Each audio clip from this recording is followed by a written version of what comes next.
Assalamualaikum warahmatullahi wabarakatuh. Salam sejahtera buat kita semua. Shalom, Om Swastiastu, Namo Buddhaya, salam kebajikan. Yang terhormat kepada Ibu dosen Arini SE MAK Akasia. Sebelum kami mempresentasikan hasil diskusi kami, yaitu manajemen modal kerja, kami memperkenalkan diri terlebih dahulu. Yang pertama, Mary Christine Lauli. Yang kedua, Afriania Susanti. Yang ketiga, Natalia Pardede. Yang keempat, Kartika Simamora.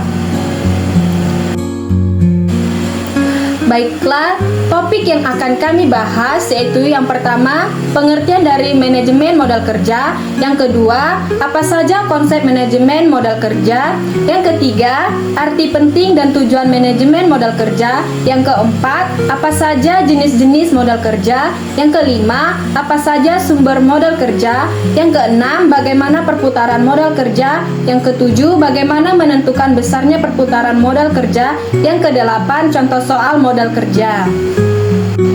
Pembahasan pertama, A. Pengertian manajemen modal kerja. Modal kerja didefinisikan sebagai modal yang digunakan untuk membiayai operasional perusahaan sehari-hari, terutama yang memiliki jangka waktu yang pendek. Dengan kata lain, modal kerja merupakan investasi yang ditanam dalam aktiva lancar atau aktiva jangka pendek, seperti kas, bank, surat berharga, piutang, persediaan, dan aktiva lancar lainnya. Sedangkan manajemen modal kerja merupakan suatu pengelolaan investasi perusahaan dalam aset jangka pendek atau current asset, yang berarti bagaimana mengelola investasi dalam aktiva lancar perusahaan.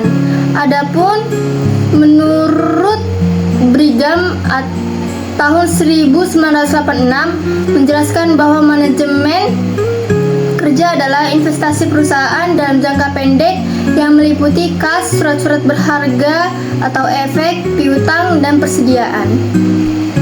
B. Konsep modal kerja. 1. Konsep kuantitatif. Modal kerja menurut konsep kuantitatif menggambarkan keseluruhan atau jumlah dari aktiva lancar seperti kas, surat-surat berharga, piutang, persediaan, atau keseluruhan daripada jumlah aktiva lancar, di mana aktiva lancar ini sekali berputar dan dapat kembali ke bentuk semula atau dana tersebut dapat bebas lagi dalam waktu yang relatif pendek atau singkat. Konsep ini biasanya disebut modal kerja bruto atau gross working capital. 2. Konsep kualitatif. Menurut konsep kualitatif, modal kerja merupakan selisih antara aktiva lancar dengan utang lancar. Berdasarkan konsep ini, modal kerja merupakan sebagian dari aktiva lancar yang benar-benar dapat digunakan untuk membiayai operasional perusahaan tanpa menunggu likuiditasnya. Konsep ini biasanya disebut dengan modal kerja neto atau net working capital. Definisi ini bersifat kualitatif karena menunjukkan tersedianya aktiva lancar yang lebih besar daripada hutang lancar dan menunjukkan tingkat keamanan bagi kreditur jangka pendek serta menjamin kelangsungan operasi di masa pendatang dan kemampuan perusahaan untuk memperoleh tambahan jangka pendek dengan jaminan aktiva lancar. 3. Konsep fungsional. Model kerja menurut konsep ini menitik beratkan pada fungsi daripada dana dalam menghasilkan dana atau income dari usaha pokok perusahaan. Setiap dana yang digunakan dalam perusahaan dimaksudkan untuk menghasilkan pendapatan. Ada dana yang digunakan dalam satu periode akuntansi tertentu yang menghasilkan pendapatan pada periode tersebut. Sementara itu, ada pula yang dimaksudkan untuk menghasilkan pada periode-periode selanjutnya atau di masa yang akan datang. Misalnya, mesin-mesin, alat kantor, atau aktiva tetap lainnya yang disebut future income.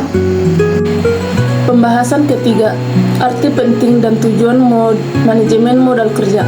Pentingnya manajemen modal kerja perusahaan terutama bagi kesehatan keuangan dan kinerja perusahaan adalah satu, bahwa kegiatan seorang manajemen keuangan lebih banyak dihabiskan dalam kegiatan operasional perusahaan dari waktu ke waktu, atau dengan kata lain sebagai besar waktu dialokasikan untuk mengurus modal kerja. 2. Investasi dalam aktiva lancar, cepat sekali berubah dan seringkali mengalami perubahan serta cenderung labil. 3. Dalam praktiknya sekali bahwa lebih dari separuh dari total aktiva merupakan bagian dari jumlah aktiva lancar yang merupakan modal kerja perusahaan. 4. Khusus bagi perusahaan kecil, manajemen modal kerja sangat penting karena investasi dalam aktiva tetap dapat ditekan dengan menyewa, tetapi investasi lancar dalam piutang dan sediaan tidak dapat dihindari, harus segera terpenuhi. 5. Khusus bagi perusahaan yang relatif kecil, fungsi manajemen modal kerja sangat penting. 6. Terdapat hubungan yang sangat erat antara pertumbuhan penjualan dengan kebutuhan modal kerja. Kemudian tujuan manajemen modal kerja bagi perusahaan sebagai berikut. 1. Modal kerja digunakan untuk memenuhi kebutuhan likuiditas perusahaan. Artinya likuiditas suatu perusahaan sangat tergantung pada manajemen modal kerja. 2. Dengan modal kerja yang cukup, perusahaan memiliki kemampuan untuk memenuhi kewajiban pada waktunya. 3. Memungkinkan untuk perusahaan memiliki sediaan yang cukup dalam rangka memenuhi kebutuhan pelanggannya. 4. Memungkinkan perusahaan untuk memperoleh tambahan dana dari para kreditor apabila rasio keuangannya memenuhi syarat seperti likuiditas yang terjamin. 5. Memungkinkan perusahaan memberikan syarat kredit yang menarik minat pelanggan dengan kemampuan yang dimilikinya. 6. Guna memaksimalkan penggunaan aktiva lancar, guna meningkatkan laba dan penjualan. 7. Perusahaan mampu melindungi diri apabila terjadi krisis modal kerja akibat turunnya nilai aktiva lancar. Pembahasan yang keempat, jenis-jenis modal kerja. Menurut W.B. Taylor dan Dabangbang Rianto 1995, modal kerja digolongkan dalam beberapa jenis, yaitu 1. Modal kerja permanen atau permanent working capital. Modal kerja permanen yaitu modal kerja yang ada pada perusahaan untuk dapat menjalankan.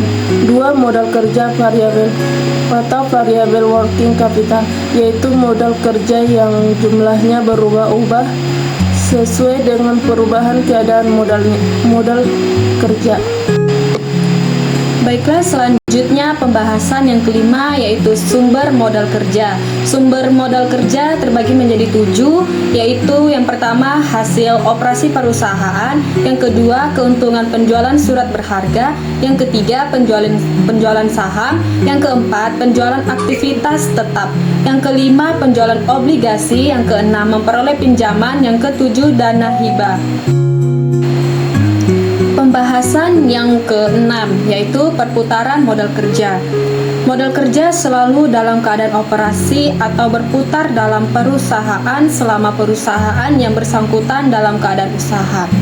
Periode perputaran modal kerja atau working capital turnover dimulai dari saat di mana kas diinvestasikan dalam komponen-komponen modal kerja sampai saat di mana kembali lagi menjadi kas.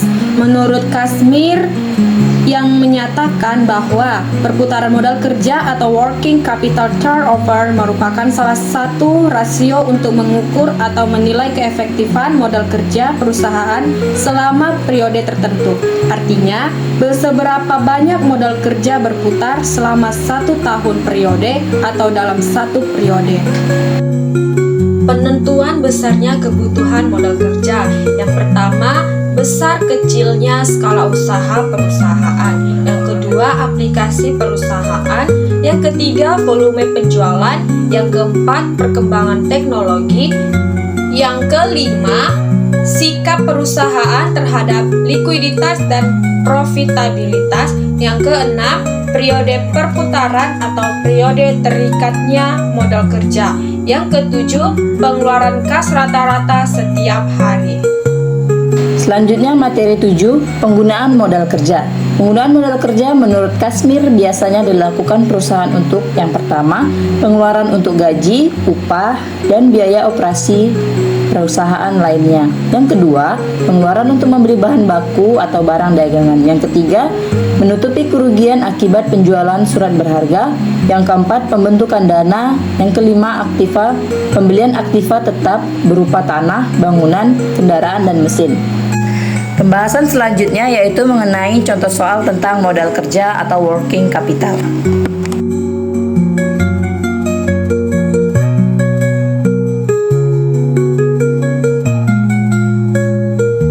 Berikutnya, kesimpulan. Manajemen modal kerja merupakan suatu pengelolaan investasi perusahaan dalam aset jangka pendek atau current asset, yang berarti bagaimana mengelola investasi dalam aktiva lancar perusahaan. Menurut Bambang Rianto 1995 mengemukakan modal kerja dapat dibagi menjadi tiga konsep, yaitu konsep kuantitatif, kualitatif, dan fungsional.